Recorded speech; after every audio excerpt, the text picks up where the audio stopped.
नमस्कार दोस्तों, हमारी YouTube चैनल में आप सभी का फिर से एक बार हार्दिक स्वागत है।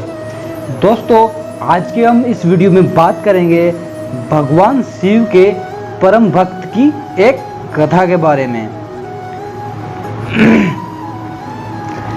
एक गांव में एक गरीब ब्राह्मण रहता था जो भगवान शिव का परम भक्त था। वह ब्राह्मण रोज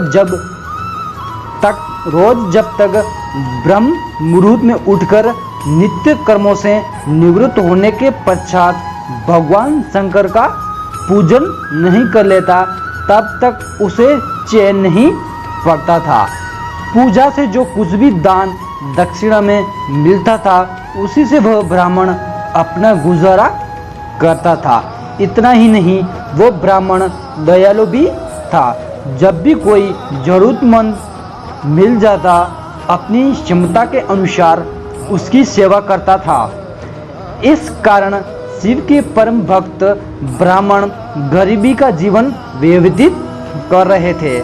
उधर ब्राह्मण की इस दानी प्रवृत्ति से उनकी पत्नी उससे चिढ़ी थी, किंतु उनकी भक्ति परायणता को देखकर उनसे अत्यधिक प्रेम करती थी, इसलिए वह कभी भी उनका अपमान नहीं करती थी। साथ ही अपनी जरूरत का धन वह आस पड़ोस में काम करके जुटा लेती थी। समय बिताने के साथ मंदिर में दान दक्षिणा कम आने वाली लगी, जिससे उस ब्राह्मण को आर्थिक तंगी का सामना करना पड़ा। घर की मूल आवश्यकताओं की पूर्ति नहीं होने के कारण ब्राह्मणी दुखी होने लगी।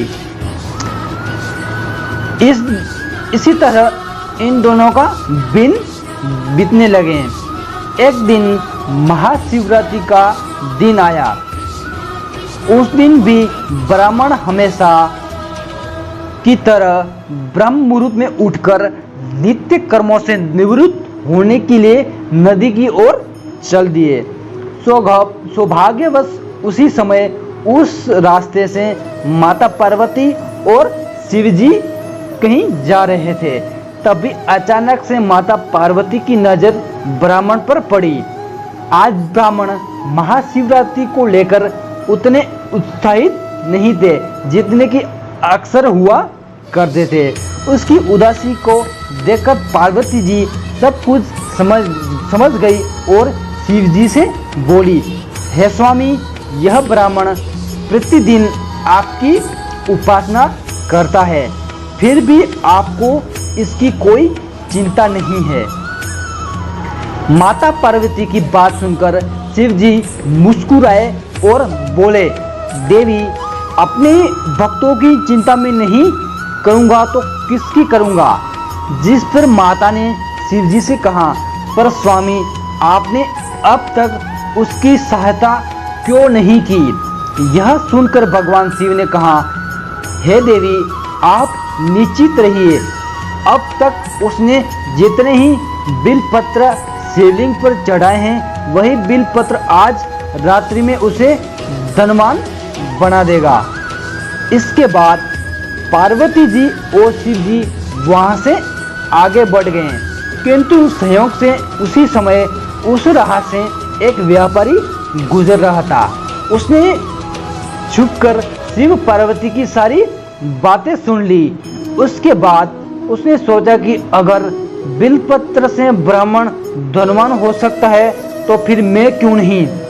यही सोच वह ब्राह्मण के घर पहुंचा और ब्राह्मण से बोला, पंडित जी, आपने अब तक जितने भी बिलपत्र शिव पूजन में चढ़ाए हैं, वह सब मुझे दे दीजिए। बदले में मैं आपको 1000 स्वर्णम मुद्राएं दूंगा। व्यापारी की बात सुनकर ब्राह्मण ने अपनी पत्नी से पूछा तो वह बोली, पुण्य का दान ठीक तो नहीं, किंतु दे दीजिए, हमें धन की जरूरत है। पत्नी के कहने पर ब्राह्मण ने सारे बिलपत्र बोरे में भरकर सेठ जी को दे दिए। उसके बाद बिलपत्रों का बोरा लेकर सेठ जी मंदिर पहुंचे और शिवलिंग पर चढ़ाकर वहीं बैठ गया और धनपति बनने का इंतजार करने लगा। इंतजार करते करते सेठ जी को आधी रात हो गई। सेठ जी चमत्कार देखने के लिए बहुत उतावले हो रहे थे।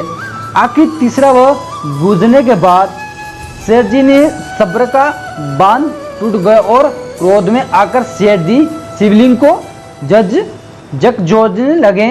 तब एक चमत्कार हुआ। सेठ जी के हाथ शिवलिंग से ही चिपक गए। उन्होंने बहुत प्रयास किया किंतु हाथ हिलने नहीं लगे। थक कर हार कर सेठ जी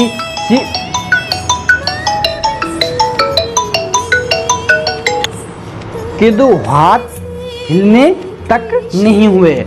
थक हार कर सेठ जी शिव जी से क्षमा याचना करने लगे।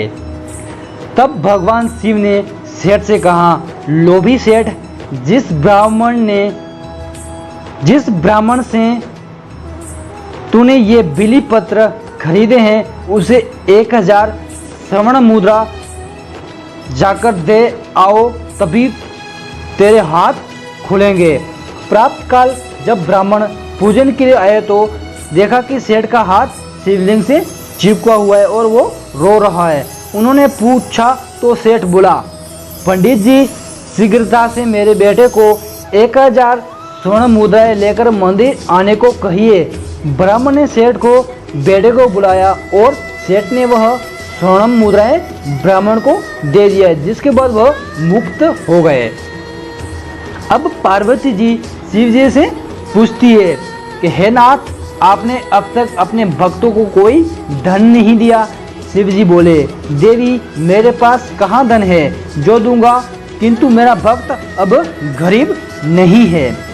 बस इतना ही होते हैं उसके पास। जो ब्राह्मण था वो अपनी जिंदगी अच्छी तरह से शिव की कृपा से गुजारने लगा। दोस्तों आज की इस कहानी में बस इतना ही है। आज का वीडियो ये इधर ही समाप्त होता है। अगर आपको ये हमारा वीडियो अच्छा लगा है तो इस वीडियो को लाइक, शेयर और सब्सक्राइब करना ना भूलें, ताकि नोटिफिकेशन के माध्यम के थ्रू भविष्य में आने वाले वीडियो आपको मिलते रहें। दोस्तों आज की वीडियो में बस इतना ही। तब तक आपसे इजाज़त मांगते हैं। जय हिंद, जय भारत।